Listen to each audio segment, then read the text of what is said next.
Pregnancy के दौरान खतरे के सिम्टम्स आपको नजर आना स्पेशली प्रेगनेंसी के 9वें महीने में डेंजरस बन जाता है। बच्चे की हेल्थ पर नेगेटिव असर डालता है, माँ की हेल्थ पर नेगेटिव असर डालेगा और नॉर्मल डिलीवरी में आ सकती है कॉम्प्लिकेशन। तो आइए फ्रेंड, इस मोस्ट रिक्वेस्टेड वीडियो को हम शुरू करते हैं कि प्रेगनेंसी के 8वें या 9वें महीने में कौन से सिम्टम्स दिखना खतरे का कारण बन सकता है और नॉर्मल डिलीवरी को करता है इफेक्ट। उससे पहले कमेंट बॉक्स में जरूर बताइएगा कौन सा महीना है आपका, जिससे कि मंथ वाइज हम आप लोगों के लिए वीडियोस ला सकें जो आपकी नॉर्मल डिलीवरी में आपको हेल्प करे। तो फ्रेंड्स, 8वां और 9वां महीना ये इतना ही ज्यादा इंपॉर्टेंट होता है जितने कि स्टार्टिंग के डेज, जिसमें मिसकैरेज का खतरा ज्यादा रहता है अगर आप छोटी सी भी गलती करते हैं। वैसे ही 8वें और 9वें महीने में आपकी समय से पहले डिलीवरी भी हो सकती है अगर आप अपनी प्रेगनेंसी में इन सिम्टम्स पर ध्यान नहीं देते हैं, या पानी की थैली आपके समय से पहले ही फट सकती है जिससे कि बच्चे को इन्फेक्शन भी हो सकता है। जिसके लिए गर्भवती महिलाओं को ध्यान रखना है कि आपको किसी भी प्रकार का इन्फेक्शन ना हो, खासकर यूटीआई, बैक्टीरियल फंगल इन्फेक्शन। अगर आपको नजर आ रहा है आपके योनि मार्ग से व्हाइट डिस्चार्ज ज्यादा आ रहा है, उस डिस्चार्ज में बदबू है, दानेदार डिस्चार्ज है और हल्के पीले रंग का आपको आ रहा है, तो ये सही संकेत नहीं है। इशारा करता है बैक्टीरियल फंगल इन्फेक्शन की तरफ। जो इन्फेक्शन अगर बढ़ जाए तो बच्चे की जान को खतरा आ सकता है। नॉर्मल डिलीवरी तो आपकी इफेक्ट करती ही करती है।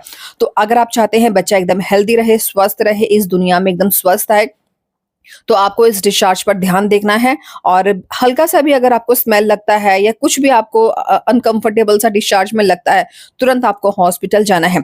वहीं यूटीआई की बात की जाए तो आपको पानी बिल्कुल भी कम नहीं करना है। 8 से 10 गिलास पानी कम से कम पीने हैं। ज्यादा से ज्यादा आप जितना हो सके पानी पीजिए। पैंटी दिन में 2 बार चेंज जरूर करनी है। अगर आपका यूरिन की दिक्कत है, यानी कि आपको यूरिन बार बार आता है, ठीक है, तो इस कंडीशन में कई बार क्या होता है कि हमारे पैंटी में भी यूरिन रह जाता है। तो आप क्या करें, रात को पैंटी ना पहने। दिन में अगर पैंटी आप पहनना चाहते हो तो पहन सकते हैं, लेकिन दिन में 2 बार आपको पैंटी जरूर चेंज करनी है। साफ सफाई का ध्यान रखना है जिससे कि यूटीआई की दिक्कत भी ना हो। पानी खूब सारा पीना है, हाइड्रेशन आपको मेंटेन रखना है। वहीं अगर गर्भ में पानी की कमी है, बच्चे के आसपास का पानी कम है, तो उस कंडीशन में भी बच्चे की हेल्थ पर नेगेटिव असर पड़ता है। बच्चे तक जाने वाला ब्लड फ्लो, ऑक्सीजन कम हो जाता है, क्योंकि पानी एकदम सही होना जरूरी होता है। कई कंडीशन में बच्चा सर नीचे ही नहीं कर पाता है। तो आपको हाइड्रेशन का ध्यान रखना है, ठीक है। नारियल पानी पीजिए खूब सारा। आपको ग्लूकोज पीना है, डॉक्टर से आप पूछ कर ग्लूकोज भी पी सकते हैं, इससे भी आपको एनर्जेटिक फील होता है, लेकिन डॉक्टर से जरूर कंफर्म कर लें।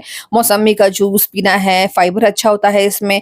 आप संतरे का जूस पी सकती है, अनार सेब इनका जूस पीजिए, जिसमें कि मिनरल्स विटामिन भी काफी होते हैं, एंटीऑक्सीडेंट्स होते हैं, जो आपको और आपके बच्चे को एकदम हेल्दी रखते हैं और आपको नॉर्मल डिलीवरी के लिए ताकत भी देते हैं।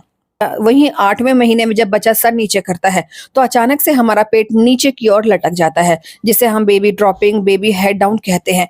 वहीं अगर इस दौरान आप ज्यादा देर तक जमीन पर पालथी मारकर बैठी रहती हैं तो उससे भी नॉर्मल डिलीवरी में इफेक्ट आता है। ज्यादा देर तक आपको जमीन पे नहीं बैठना है, ठीक है। आप हल्की फुल्की एक्सरसाइज कर सकते हैं जिससे कि आपका पेल्विक रीजन फैलता है। वॉक करिए, खूब सारा पानी पीजिए दिन में, और जितना हो सके आपको ठंडी चीजें अवॉइड करनी है, बासी खाना आपको अवॉइड करना है, जिससे कि आपको मतलब किसी भी तरह की दिक्कत ना हो। बासी खाना खाने से आपको वॉमिटिंग की समस्या आ सकती है, खाना पच नहीं सकता आसानी से, क्योंकि गर्मी बहुत ज्यादा पड़ रही है। और ठंडी चीजों का सेवन आपको कम करना है। जितना हो सके नॉर्मल टैप वाटर या मटके का पानी पीजिए, यानी कि मिट्टी के बर्तन का पानी पीजिए, सबसे सही है। ठंडा भी रहेगा, कोई दिक्कत भी नहीं देगा, क्योंकि इस दौरान आपकी मांसपेशियां एकदम लचीली होनी चाहिए, टाइट नहीं होनी चाहिए।